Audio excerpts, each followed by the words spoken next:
Bismillahirrahmanirrahim. Assalamualaikum warahmatullahi wabarakatuh.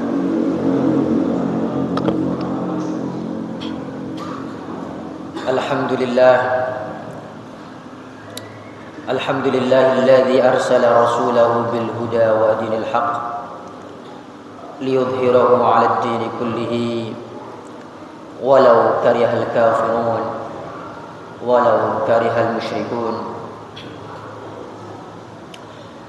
Asyhadu an la ilaha illallah wa asyhadu anna Muhammadan 'abduhu wa rasuluhu la nabiyya ba'dah. Allahumma shalli ala Muhammad wa ala alihi wa ashabihi wa man tabi'ahum bi ihsanin ila yaumiddin. Amma ba'd. Jamaah salat Isya dan tarawih yang semoga dirahmati Allah Subhanahu wa taala. Kadang kita sebagai seorang manusia begitu bersemangat dalam beribadah, tetapi kadang juga karena kita adalah manusia, tentu mempunyai kemalasan dalam beribadah. Jadi kadang ibadah kita itu meningkat, kadang turun, berkurang dan malas-malasan. Al-iman yazidu wa yanqus. Sebagaimana iman itu bertambah dan juga iman itu berkurang, maka ibadah itu kadang karena kita bukan malaikat ataupun nabi, kita manusia biasa, ibadah kita kadang meningkat dengan semangat yang menggebu-gebu, tetapi kadang juga turun dan malas-malasan. Maka pertanyaannya, kenapa itu semua bisa terjadi? Maka jawaban paling mudah, paling sederhana, yaitu karena takdir dari Allah Subhanahu wa taala. Qadarullah wa ma syaa fa'ala. Tapi ma'asyiral muslimin rahimakumullah, tentu takdir dari Allah Azza wa Jalla tidak terjadi tanpa sebuah sebab. Takdir karena ada sebab.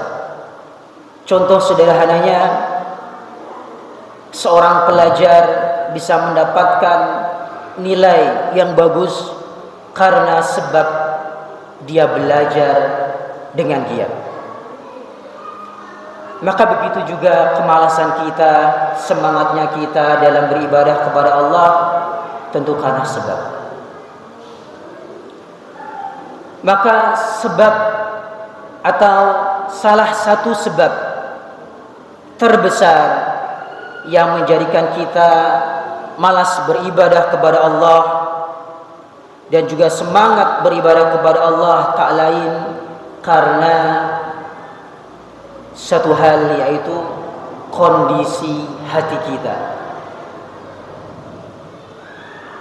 Karena kondisi hati kita,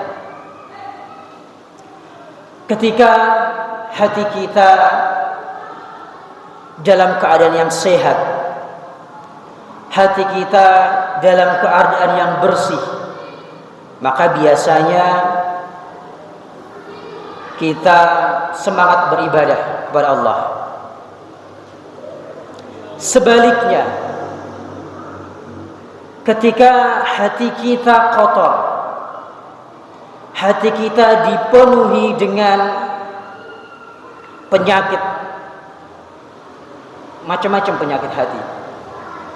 Contoh sederhananya, iri, dengki, ria, suka pamer, salah satu penyakit hati. Sombong, manusia ini tempatnya sombong. Kadang baru punya sesuatu sedikit, sombongnya minta ampun. Nah, ini adalah contoh dari penyakit hati. Nah, penyakit-penyakit hati inilah ternyata yang menjadikan kita bermalas-malasan dalam beribadah kepada Allah Subhanahu wa taala.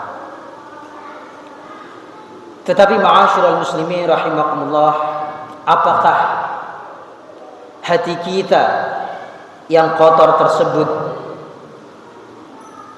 apakah hati kita yang terlanjur terdapat di dalamnya penyakit, apakah masih bisa dibersihkan? Apakah masih bisa diobati? Maka jawabannya pasti bisa dengan izin Allah Subhanahu wa taala. Semuanya bisa diobati. Ada penyakit, maka Allah sudah mempersiapkan obatnya. Dan salah satu faktor yang bisa membersihkan hati kita dari kotoran-kotoran tadi, dari penyakit-penyakit tadi, sebagaimana Allah memberikan penyakit dan menyiapkan obatnya, maka tak lain obatnya ternyata adalah Al-Quran.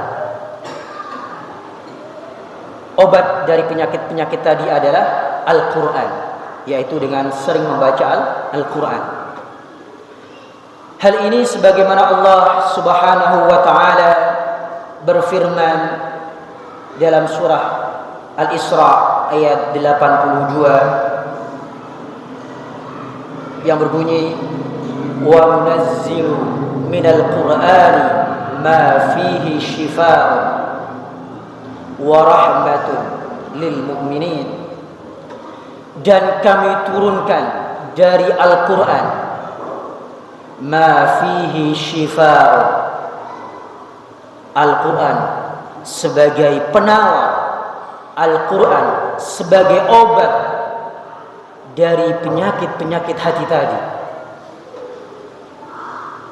Maka ma'asyiral muslimin rahimakumullah, semakin sering kita membaca Al-Quran, semakin sering kita membuka halaman-halaman, lembaran-lembaran Al-Quran, maka niscaya insyaallah hati kita akan semakin bersih dan semakin sehat. Kerak-kerak kotoran tadi, kerak-kerak kotoran penyakit yang ada dalam hati kita, perlahan-perlahan akan dibersihkan oleh bacaan Al-Quran kita. Maka semakin sering kita membaca Al-Quran, kotoran-kotoran tadi akan hilang, dibersihkan oleh bacaan Al-Quran kita. Namun sebaliknya, semakin jarang, semakin ogah kita membuka Al-Quran, mendekati Al-Quran, apalagi membaca Al-Quran, maka kerak-kerak kotoran tadi akan semakin menumpuk, akan semakin tebal, sehingga semakin susah dibersihkan dalam hati kita. Maka tentu kita sebagai seorang mukmin tinggal pilih, apakah kita ingin membiarkan hati kita penuh dengan kotoran-kotoran tadi atau tidak, atau kita ingin menjadi seorang muslim khairun min amsi, selalu ingin lebih baik dari kemarin. Ma'asyiral muslimin, Syekh Utsaimin rahimahullah taala, beliau berkata, Ramadan di dalamnya terdapat dua hal yang sangat luar biasa, sebagaimana Syekh Utsaimin rahimahullah, Ramadan di dalamnya terdapat dua hal yang luar biasa. Hal yang pertama yaitu puasa itu sendiri. Sebagaimana Ramadan adalah syahrus siyam. Yang kedua, hal yang luar biasa adalah puasa atau Ramadan adalah bulan Al-Quran. Maka dua hal itu adalah puasa dan Al-Quran. Maka penggabungan dua hal ini begitu luar biasa. Beliau ibaratkan, beliau umpamakan bahwa puasa dan Al-Quran bagaikan air dan sabun. Puasa seperti air, sedangkan Al-Quran seperti sabun. Ketika kita membersihkan sebuah kotoran dan kita membersihkannya cukup dengan air saja, tentu kotoran tersebut tidak bersih dengan sempurna. Begitu juga ketika kita hanya memakai sabun saja, tentu tidak sempurna juga. Tapi ketika kita gabungkan antara air dan sabun, maka kotoran akan menjadi luar biasa bersih dari tubuh kita. Maka begitu halnya juga di bulan Ramadan ini terdapat puasa dan Al-Quran. Semakin kita membaca Al-Quran di bulan suci Ramadan ini dengan dibarengi dengan puasa dan memperbanyak membaca Al-Quran, insyaallah dengan izin Allah kotoran-kotoran tadi akan bersih dengan sendirinya. Hal ini sebagaimana Allah bersabda, syahrul Ramadan alladzi unzila fihi al-Quran. Maka tidak sebuah kebetulan Allah berfirman dalam kalamnya mengatakan syahrul Ramadan, bulan Ramadan alladzi unzila fihi al-Quran, diturunkan di dalamnya Al-Quran. Hal itu tentu tidak kebetulan saja. Maka ma'asyiral muslimin, usikum wa iyaya nafsi bitaqwallah. Khatib menasihati diri pribadi dan jamaah semuanya, marilah kita pada bulan suci Ramadan ini memperbanyak bacaan Al-Quran kita. Kita membuat target minimal pada bulan suci Ramadan ini, paling minimal 1 bulan kita khatam satu kali. Ini adalah target minimal.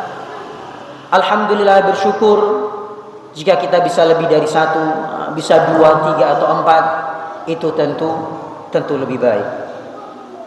Maka mari kita pasang target supaya penyakit-penyakit yang dalam hati kita bisa dibersihkan oleh bacaan Al-Quran kita. Semakin banyak kita membaca Al-Quran, maka semakin sehat hati kita. Dan sebaliknya, semakin jarang kita membaca Al-Quran, semakin susah kotoran-kotoran tersebut dibersihkan. Semoga Allah Subhanahu wa taala memberikan pertolongan kepada kita semua, memberikan ketetapan dalam hati kita, keistiqomahan dalam beribadah, terutama di bulan suci Ramadan ini. Demikian yang bisa saya sampaikan.